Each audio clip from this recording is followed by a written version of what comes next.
Halo semuanya, kami dari kelompok 6 PDB 71 akan mengajak kalian untuk menjelajahi sebuah kampung wisata di Surabaya, yaitu Kampung Heritage Peneleh.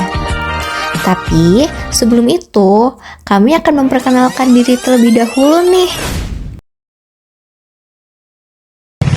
Ya, halo semuanya. Perkenalkan kami dari kelompok 6 PDB 71. Dan sekarang kami akan masuk aja, Pak. Sekarang kami akan memperkenalkan diri. Pertama, nama saya Marla Maria Skasesaria dengan NIM 143251205, asal Fakultas Ekonomi dan Bisnis. Halo, perkenalkan nama saya Yang Kolbi Sofinisa dengan NIM 146251040 dari Fakultas Perikanan dan Kelautan. Halo semuanya, nama saya Farah Karisa dengan NIM 113251021, berasal dari Fakultas Psikologi. Halo semuanya, perkenalkan nama saya Najwa Nabila Humaida dengan NIM 4142511024 dari Fakultas Vokasi. Halo, perkenalkan nama saya Jessica Verina Purnama dengan NIM 173251073 dari Fakultas Ilmu Sosial dan Ilmu Budaya. Lanjut aja. Dari Fakultas Ilmu Sosial dan Ilmu Politik. Halo semua, perkenalkan nama saya Syarifah Najwa Nazet dari Fakultas Vokasi dengan NIM 432251040. Dadah. Halo semuanya, perkenalkan nama saya Ahmad Rabaran Putra dari Fakultas Sains Teknologi dengan NIM 187251026.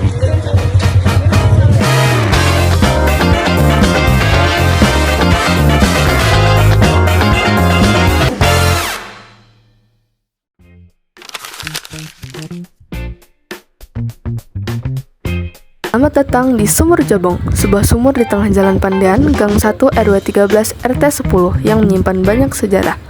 Sumur Jabong ditemukan pada 31 Oktober tahun 2018 secara tidak sengaja saat sedang dilakukan penggalian tanah untuk proyek box culvert. Berdasarkan bentuknya, para ahli menyatakan bahwa sumur tersebut mirip dengan jabong atau sumur pada masa kerajaan Majapahit. Di dalamnya ditemukan tembikar, gerabah, dan tulang-tulang manusia yang membuktikan Kampung Peneleh sebagai salah satu kampung tertua di Surabaya.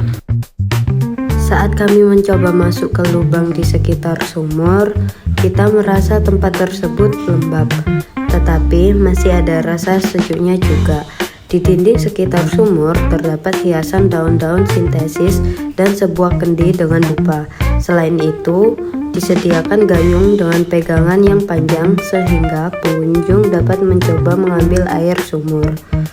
Air dari sumur tersebut lumayan sejuk di udara Surabaya yang panas.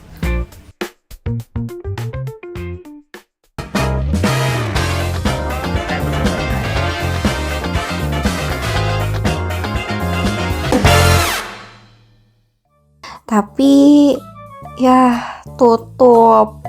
Sayangnya wisata rumah kelahiran Bung Karno tutup di hari yang sama ketika kita mengunjungi tempat tersebut.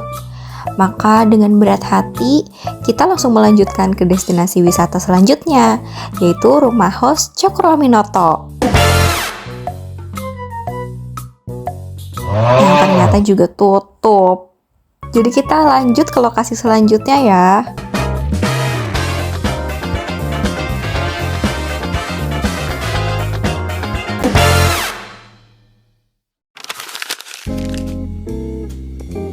Selamat datang di salah satu masjid tertua di Surabaya, Masjid Jami Peneleh, yang alhamdulillahnya buka setiap hari.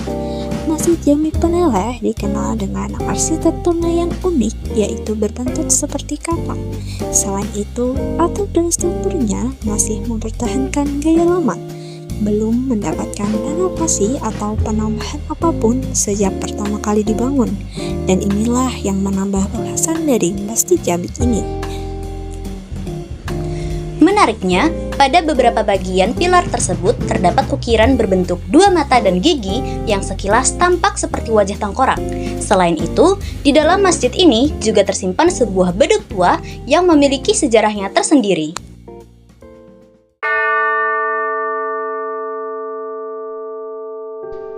Selamat datang di Makam Eropa, tempat peristirahatan terakhir bagi orang Eropa pada masa kolonial. Karena perawatan yang baik, banyak makam dan patung yang masih berbentuk sempurna. Memasuki area makam seolah memasuki dunia lain. Cuaca yang mendung dan berangin menambah kesan mistis, tapi entah mengapa juga menakjubkan. Lihat saja deh, rasanya seolah tersedot ke film-film thriller. Suasana yang kelam dengan arsitektur Eropa kuno membuat pengalaman ini menjadi tidak terlalu menyeramkan, malah keren.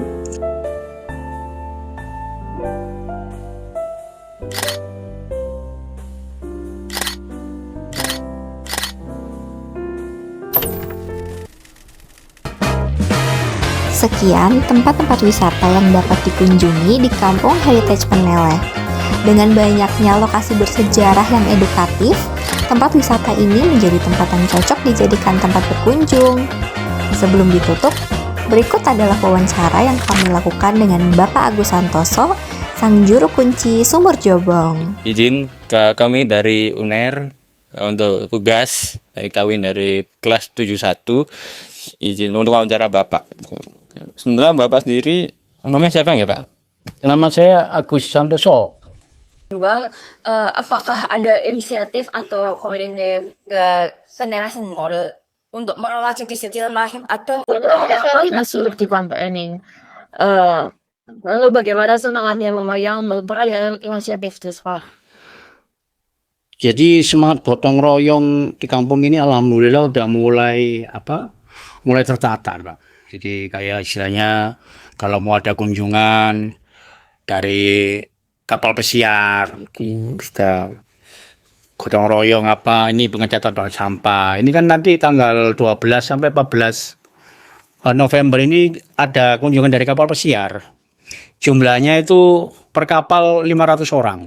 Jadi ya warga gotong royongnya itu mengisi demo atraksi acara untuk penyambutan tamu, ada tari-tari ngremo, terus ada kayak nampi beras, terus ada soal kayak kue rangin, terus kayak apem, kayak putu. Itu kita sini yang bisa bikin itu warga itu, dan anak-anak kecil juga dilibatkan main takon, ada yang main kayak ini nih. Ya kalau bekel itu, terus ada yang main kayak ingkli-ingklian gitu, macam-macam. Ada yang main catur, warganya bapak-bapak itu. Ada yang bikin ketupat, ada bikin canang kayak sajennya buat orang Bali tuh, ke Bali dari Janur itu. Jadi tujuannya yaitu supaya kawasan wisata ini lebih menarik dan lebih orang itu melihatnya bisa kayak gimana ya, terkesima gitu dengan adanya budaya-budaya yang ada di lingkungan kawasan Peneleh. Dan juga ini batik tulisnya juga ada batik tulis Peneleh ya. Itu Kan desa wisata ini kan sudah dikenal ya. Iya. Di Surabaya. Apakah masih ada tantangan anak kesulitan yang dihadapi buat melestarikan desa itu? Kalau tantangannya ya gimana ya, kadang ada kesibukan yang udah kerja, jadi ya tantangannya itu yang punya banyak waktu ya mereka harus kerja ekstra dan dibantu oleh warga juga, mau pemuda Karang Taruna juga yang mau diajak mau ikut ayo. Siap, terima kasih banyak kami dari. Tantangan yang paling berat yaitu tamu kunjungan yang mendadak, itu yang kita bingung. Ya ampun ya Pak. Terima kasih banyak Pak. Ya, sama-sama dari wawancara Pak. Siap.